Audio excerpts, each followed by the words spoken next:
आप छात्र हो, आप बेहतर पढ़ाई करना चाहते हो। एक बेहतर छात्र को बनने के लिए सबसे महत्वपूर्ण शरीर का कौन सा अंग है जो उसको विकास करने की जरूरत पड़ती है?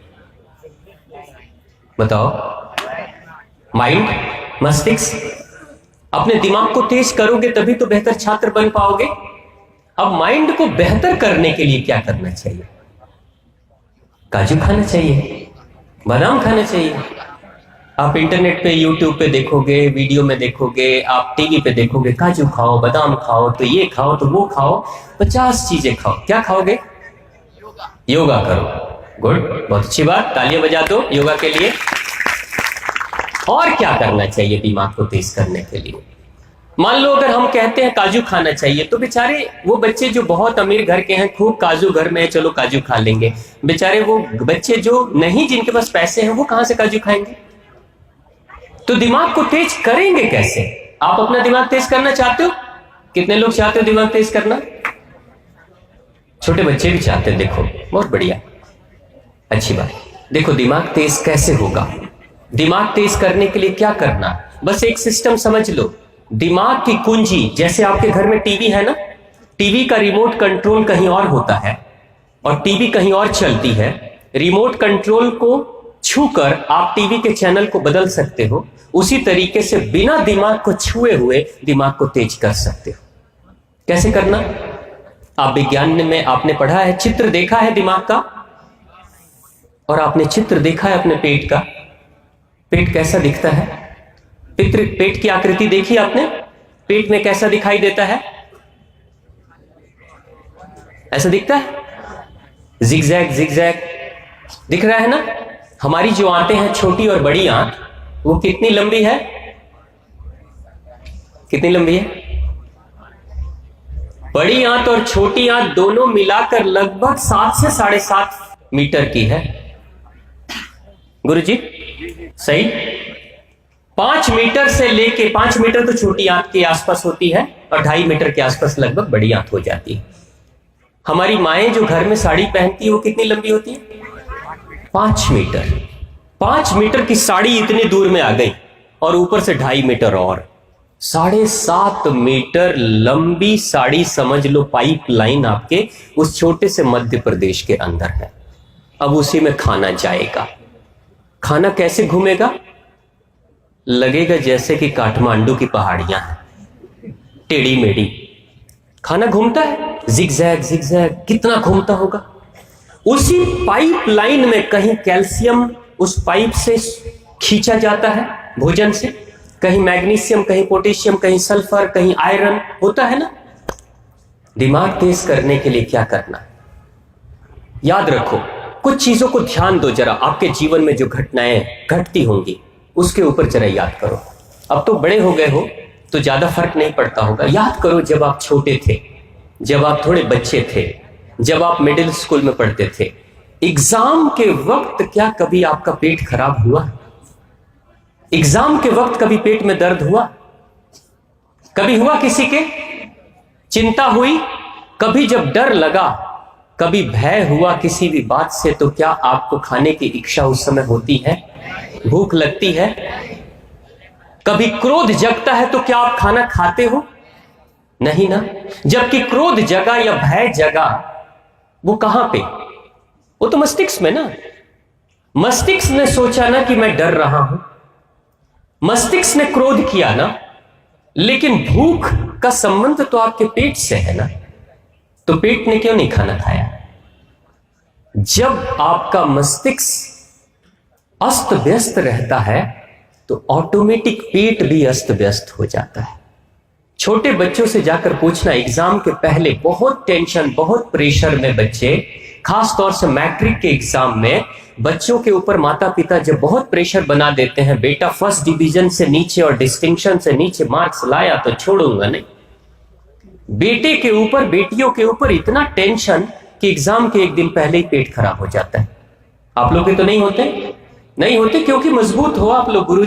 गुरुजी लोगों का आशीर्वाद है आप लोगों को, शारीरिक श्रम करते हो इसलिए मजबूत हो। नहीं तो ज्यादातर दिल्ली और मेट्रो सिटीज के बच्चे तो बीमारी हो जाते एग्जाम के समय पे।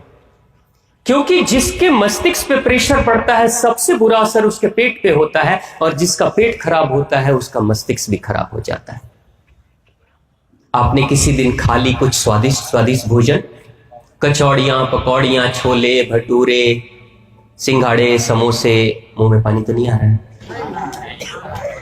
चाउमीन वगैरह खाते हो, उसके बाद ये खाना खाने के बाद अगर आप पढ़ाई करने जाते हो तो क्या पढ़ाई में मन लगता है? क्यों नहीं लगा? पढ़ना तो है दिमाग से ना, खाना तो खाया पेट में, तो फिर क्यों नहीं मन लग रहा है? इसलिए क्योंकि वो जिगजैग जो बना है ना अंदर, वो ट्रैफिक जाम है। अब पेट की तरह कुछ और भी है क्या आपके शरीर में? बताओ, पेट जैसा दिखने वाला कुछ और है आपके शरीर में? मस्तिष्क, खुले हुए मस्तिष्क के तस्वीर को कभी देखा है? कैसा है? जिगजैग, टेढ़े मेढ़े, वो भी वैसा ही है। ये टेढ़ा मेढ़ा सड़क अगर खराब होती है तो वो टेढ़ी मेढ़ी सड़कें भी खराब हो जाती है। जिसका पेट खराब उसका दिमाग खराब, और जिसका दिमाग खराब उसका पेट खराब। बस सिंपल। दिमाग तेज करने के लिए क्या करना?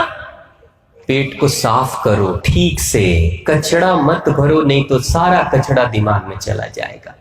जितना पेट साफ होगा उतना ही दिमाग तेज होगा। अब पेट को साफ करने के लिए दिमाग को तेज करना है तो करना क्या होगा? कुछ करेंगे, एक छोटा सा प्रयोग करेंगे आप लोग, लेकिन नियमित करना होगा। और मैं आपको यह भी बता दूं उसके फायदे कितने। कई बार होता क्या है, मैं क्यों करूंगा, फायदे पहले बताइए तब मैं सोचूंगा। एक छोटी सी बात बता दूं, क्योंकि पिछले 20-25 वर्षों का मेरा शोध है उसके ऊपर, और हिमालय के साधकों से लेके बड़े बड़े तपस्वियों के ऊपर भी मैंने उस प्रयोग को किया है, और काफी फायदा हुआ है लोगों को। फायदे मैं पहले ही बता देता हूं आपको। पेट में दर्द नहीं होगा, गैस की समस्या नहीं होगी, जोड़ों का दर्द, गठिए का दर्द नहीं होगा। किसी को डायबिटीज हो गई हो घर में तो कुछ दिनों में डायबिटीज की रीडिंग नीचे आने लगेगी, बीपी अच्छी होने लगेगी, आपके सर के बाल जल्दी सफेद नहीं होंगे, आपके चेहरे पे झाइयां झुर्रियां नहीं आएंगी, उम्र का असर जल्दी नहीं होगा, दिमाग तेज होगा, रात में नींद अच्छी आएगी। आपके घर के दादा दादी अगर रात में चैन से सो नहीं पाते होंगे तो उनको भी अच्छी नींद आने लगेगी अगर ये प्रयोग करेंगे। हमारी माताओं के पेट में कभी दर्द नहीं होगा, सीने में जलन, खट्टे डकार नहीं आएंगे, भूख बहुत अच्छी लगेगी, जो खाओगे वो सब पचेगा। और सबसे अच्छी बात, बच्चों का नाटक बंद हो जाएगा। मम्मी हम ये नहीं खाएंगे, रोज तुम वही रोटी सब्जी बना देती हो, रोज वही चावल दाल पका देती हो। होता है ना, ये बच्चे जो नाटक करते हैं कि हम ये नहीं खाएंगे, हम वो नहीं खाएंगे, और माताएं हाथ में प्लेट लेकर और पीछे पीछे दौड़ती है, बेटा खा लो खा लो खा लो। ऐसे नखरे आप लोग तो नहीं करते? ये नखरे अगर कोई बच्चे करते होंगे तो वो भी सुधर जाएंगे अगर ये प्रयोग करेंगे तो। इसके इतने फायदे, और दिमाग तो तेज होगा। और एक सबसे अच्छी बात आपको पता है क्या होगा? आप लोग एनसीसी के कैडेट्स हो, आपकी स्टेमिना बढ़ जाएगी। इस दुनिया में सबसे ज्यादा हाई स्टेमिना वाला कौन है बताओ? आदमी और जानवर सब मिलाकर बोलो, सबसे ज्यादा स्टेमिना किसमें है? घोड़ा। इसलिए हॉर्स पावर, जबकि उससे ज्यादा शक्तिशाली हाथी है, घोड़े से भी ज्यादा शक्तिशाली हाथी है, लेकिन एलिफेंट पावर तो कभी नहीं बोला ना, हमेशा हॉर्स पावर बोलते हैं। एक स्पोर्ट्स पर्सन को, एक खिलाड़ी को क्या चाहिए? हॉर्स पावर, एलिफेंट पावर नहीं। एलिफेंट पावर खाना है तो कोई बात नहीं, खाते रहो सोते रहो, खाते रहो सोते रहो, कुछ दिन में हाथी तो बन ही जाओगे, हो ही जाओगे, उसके लिए कुछ मेहनत करने की जरूरत नहीं। लेकिन आपको पता है घोड़े का गुण कैसा होता है? घोड़ा, कभी किसी घोड़े को आपने बैठे हुए देखा? बैठे हुए घोड़ा, गाय की तरह, भैंस की तरह?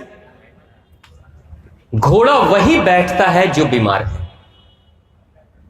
लेकिन आर्मी वालों के घोड़े को कभी आप बैठे हुए नहीं देखोगे। या तो घोड़ा खड़ा रहेगा, नहीं तो गिरा हुआ रहेगा। बिल्कुल गिरा हुआ। अगर फंस गया, चोट लग गई, गिर गया तो गिरा हुआ है, और नहीं तो खड़ा है तो खड़ा है। बीच में बैठा हुआ स्थिति में कभी घोड़ा नहीं रहता है, सो लेता है उसी में। क्यों? इतनी शक्ति है उसके अंदर, घोड़े के अंदर। घोड़े के अंदर स्टेमिना होती है। घोड़े के अंदर स्टेमिना कैसी होती है? घोड़ा जब दौड़ता है ना, घुड़सवार, घोड़े को अगर मारना हो तो सबसे आसान तरीका पता है घोड़े को मारने का क्या है? न चाकू मारो, न गोली मारो, न जहर दो, 10 किलोमीटर दौड़ा कर लाओ और खूंटे में बांध दो, कुछ देर में मर जाएगा। बस इतना ही से मर जाता है घोड़ा। जो अच्छे घुड़सवार होते हैं आर्मी के लोग, वो घोड़ों को दौड़ाते हैं। घोड़ों के लिए ही सिर्फ वही एक जानवर है जिसके लिए अस्तबल बनता है, कोर्टयार्ड बनता है ना। आपने देखा होगा, बड़े बड़े बांस के बाउंड्रीज बनाकर और घेरे में घोड़े को छोड़ दिया जाता है।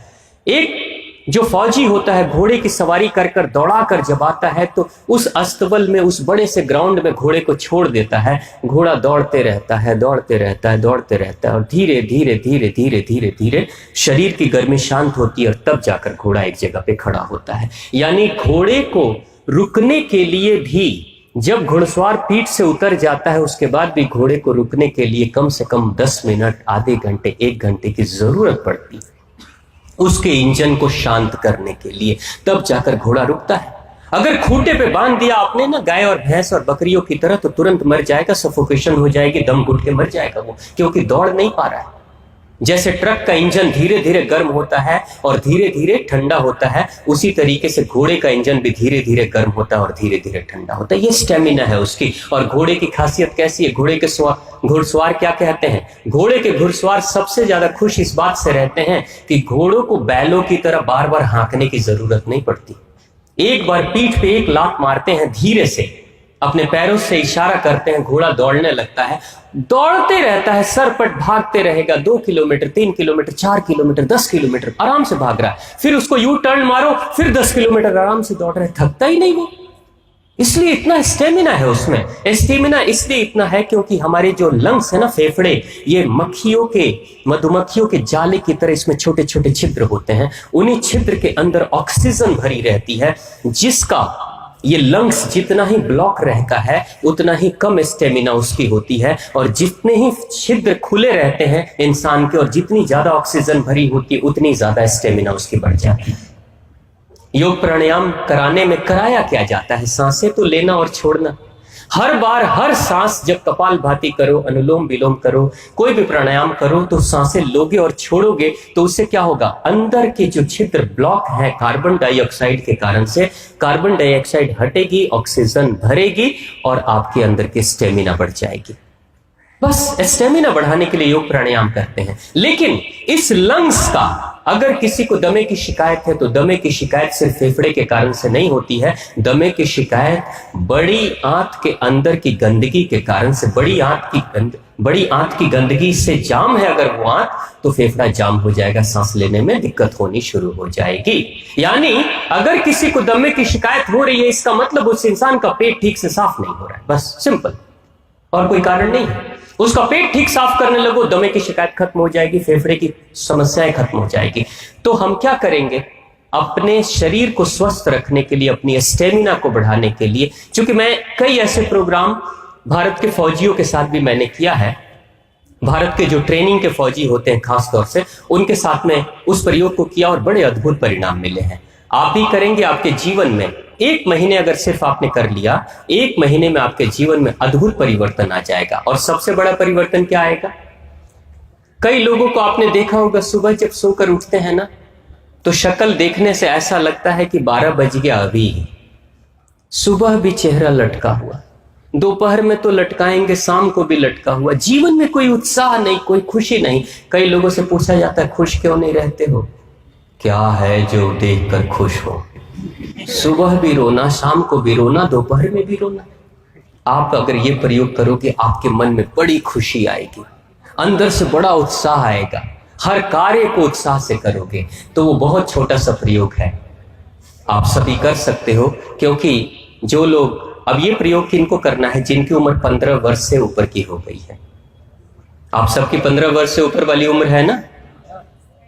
15 वर्ष से जो छोटे बच्चे बैठे हुए हैं, बेटा आपकी 15 वर्ष तो नहीं हुई, 15 वर्ष से जो छोटे उम्र के लोग हैं वो उसकी मात्रा कम रखेंगे, 15 वर्ष से ऊपर वाले उसकी मात्रा ज्यादा रखेंगे। करना क्या, सुबह उठते ही शौचालय जाने से पहले पानी पीना है। अब सुबह कितने बजे उठना है? 8 बजे, 9 बजे, जल्दी तो नहीं बोल दिया, 10 बजे चलेगा, 4 बजे, ठीक है। कितने लोग 4 बजे उठते हैं? देखो उठने वाले बताना। हाँ चलो, कितने लोग 8 बजे के बाद उठते? 8 बजे के बाद, गुड, बहुत अच्छी बात।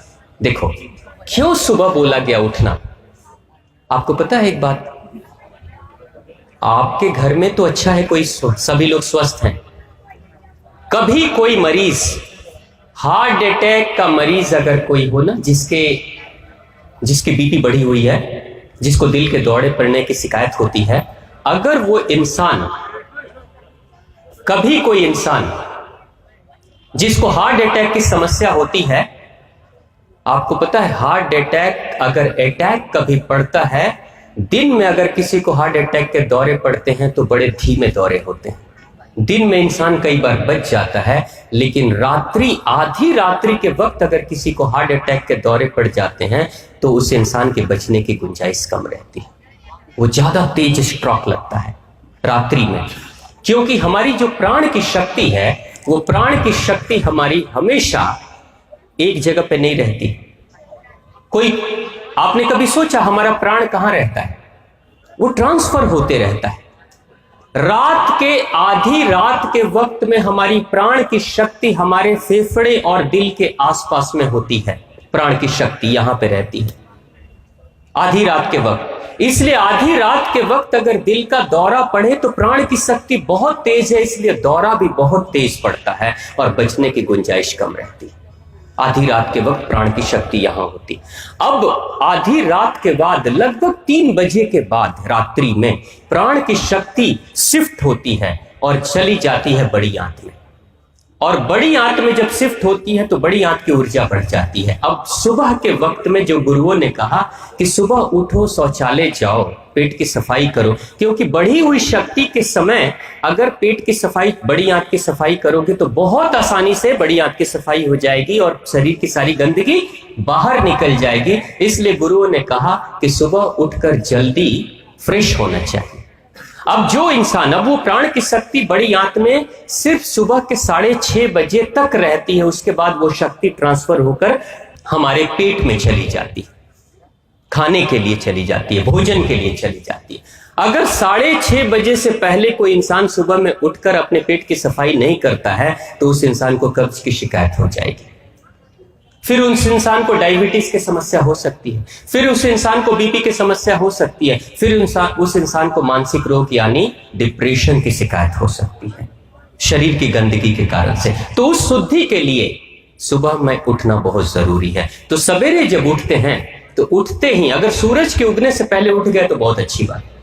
सूरज के उगने से पहले उठते हैं, 15 वर्ष से उम्र ज्यादा है, माताएं बैठी हैं, आप लोग के लिए भी है, बाबूजी लोग के लिए, सूरज के उगने से पहले अगर उठ जाते हो, जाड़े का दिन है, हल्का गर्म गुनगुना पानी कर लो और उसकी मात्रा कितनी होनी चाहिए?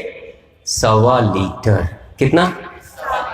1.25 लीटर कितना होता है पता है ना? 1250 ml, 1 लीटर और 250 ग्राम और 1 लीटर और 250 ग्राम और 1.25 लीटर पानी पीने की आदत आप डालो। लेकिन पहले दिन पियोगे तो जितनी तेजी से 1.25 लीटर अंदर जाएगा उतनी तेजी से 1.25 लीटर बाहर भी आ जाएगा। पहले दिन अगर ऐसा करोगे तो आपको क्या करना, धीरे धीरे मात्रा बढ़ानी है, धीरे धीरे, हाँ, नहीं तो उल्टी हो जाएगी। धीरे धीरे बढ़ाओगे, 1 दिन 2 दिन 4 दिन, मात्रा बढ़ाते बढ़ाते 1 हफ्ते में 1.25 लीटर पे चले आओगे आराम से। अच्छा, बिना कुल्ला किए पीना है। और जब मुंह साफ है तो 1 लाख ग्रंथियां मस्तिष्क में काम करती हैं, क्या बनाती हैं? लार। अब उस लार को आप अपने पेट में ही डालोगे पानी के साथ में। आपको पता है सुबह की लार अमृत है, जिसको हम बाहर नाले में फेंक देते हैं सुबह उठते ही कुल्ला करके, अमृत है वो। तो पता है क्या होगा? छोटे वाले कमरे की बड़ी तेज याद आएगी। छोटा वाला कमरा कौन सा? उस छोटे से कमरे की याद आएगी, और अगर कोई बैठा होगा तो कहोगा जल्दी निकलो भाई, नहीं तो गाड़ी छूटने वाली है, इज्जत जाने वाली है। और जैसे ही वो निकलेगा आप एकदम रॉकेट की स्पीड से अंदर जाओगे, थोड़ी देर बैठोगे ही ना, खड़े तो नहीं करना, कुछ पढ़े लिखे बच्चे हो, बैठोगे और बैठने के बाद जब बाहर निकलोगे ना तो पता है क्या बोलोगे? वाह मजा आ गया, बहुत दिनों के बाद मजा आया है। जिस दिन आपके पेट की प्रॉपर सफाई हो जाएगी ना, उस दिन पता है उसी दिन से दिमाग आपका बेहतर होने लगेगा। सिर्फ मजा, पेट साफ हुआ लेकिन मजा आया किसको? दिमाग कहता है ना वाह आनंद आ गया। आनंद की अनुभूति कहां होगी? यहां। लेकिन साफ क्या हुआ? ये तो ये जिगजैग इसका साफ हो गया तो इसका भी जिगजैग साफ। ये है अपने दिमाग को बेहतर करने का सबसे सुंदर मंत्र। मैं भी आपकी तरह जब मैं इन प्रयोगों को नहीं करता था तो मेरे साथ भी बड़ी समस्याएं होती थी। पता है क्या होता था? आप लोग वाद विवाद प्रतियोगिता करते हो ना? आप लोगों ने भाग लिया स्कूल में, गुरुजी ने कितना सुंदर प्रतियोगिता कराया। वाद विवाद प्रतियोगिता क्यों कराना? दिमाग के मस्तिष्क को, यादाश्त को बेहतर करने के लिए, आपके अंदर के आत्मविश्वास को बढ़ाने के लिए, आपके अंदर के कॉन्फिडेंस को बढ़ाने के लिए। मैंने भी बचपन में जब मैं चौथी क्लास में था तो पहली बार वाद विवाद प्रतियोगिता में मैं भी भाग ले लिया, और जो निबंध था वो तुलसीदास जी महाराज के ऊपर था। अब बड़ी तैयारी करके तो मैं आया, मेरे को कुछ दोस्तों ने कहा कि भाई मत जाओ, वहां जो जाता है वो भूल जाता है, लेकिन फिर भी मैं जिद करके आ गया। अब जब बोलने की बारी आई, सारे बच्चे मेरे मित्र सभी बैठे हुए थे साथ में, मैं खड़ा हो गया। अब तुलसीदास जी महाराज एक महान रामचरितमानस की रचना किया, तुलसीदास जी ने ये किया वो किया, तुलसीदास जी का जन्म, तुलसीदास जी, गुरु जी बगल में बैठे हैं, बोलो बेटा बोलो बोलो, तुलसीदास जी। और जो मेरे दोस्त थे वो कोई मेरी बात को पहले नहीं सुन रहा था, और जब मैं अटक गया ना, ऊपर छत देखने लगा, तब देख देख देख देख भूल गया, देख भूल गया, है ना। तुलसीदास जी, मेरा जो दोस्त है वो कह रहा है बोलो बोलो, बोला था ना नहीं जाओ वहां पे, भूल गया ना। और फिर मैं आकर बैठा, उसके बाद से मैं सोचा कि आखिर मैं भूला क्यों, जबकि याद करके गया था। आगे की बातें क्यों भूल गया? इंफॉर्मेशन जो होती है ना, सूचना, वो यहां मस्तिष्क में रहती है, और सूचना छोटे छोटे टुकड़ों में रहती है। सूचना जैसे नदी को देखा आपने, नदियों में छोटी छोटी नावें बहती हैं, छोटी छोटी नाव। एक सूचना अगर आती है दूसरे नाव के पास, मान लो एक सूचना वाली नाव बह रही है पानी में, दूसरी सूचना वाली नाव बह रही है पानी में, तीसरी सूचना वाली नाव बह रही है पानी में। जो इंसान पानी पीना शुरू करेगा, आपको पता है आपके ब्रेन में पानी की मात्रा कितनी है? लगभग 80% से ज्यादा पानी ही होता है ब्रेन के अंदर। और पानी के माध्यम से, उस फ्लूइड और लिक्विड के माध्यम से हमारे अंदर की सूचनाएं तैरते हुए आती हैं और हमारे आगे के तरफ में यहां आती है, तब हमें बातें याद आती। कई बार आपने देखा होगा, अपने पुराने मित्र को याद कर रहे हो और नाम भूल रहे हो, उसका नाम तो मुझे याद है लेकिन अभी याद नहीं आ रहा है, ऐसा होता है ना।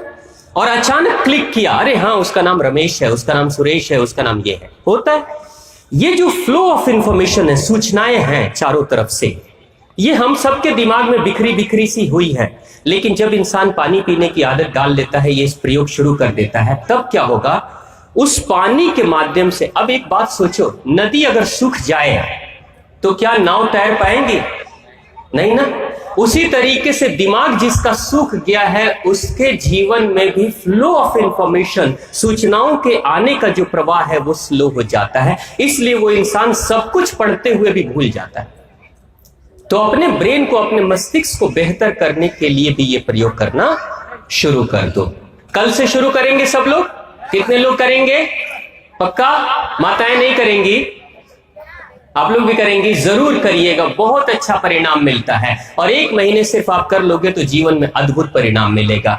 और यही यही भगवान श्री राम को भी उनके गुरु ने सिखाया था। सिर्फ किताबों की शिक्षा मत ग्रहण करो, किताबों के साथ अपने शरीर को भी बेहतर बनाने की कोशिश करो, क्योंकि अच्छा छात्र वही होता है जिसका शरीर स्वस्थ और तंदुरुस्त होता है, और अच्छा छात्र वही होता है जिसका मन बेहतर होता है और जिसकी याददाश्त अच्छी होती है। निश्चित तौर से वो जीवन में बेहतर कार्य करता है।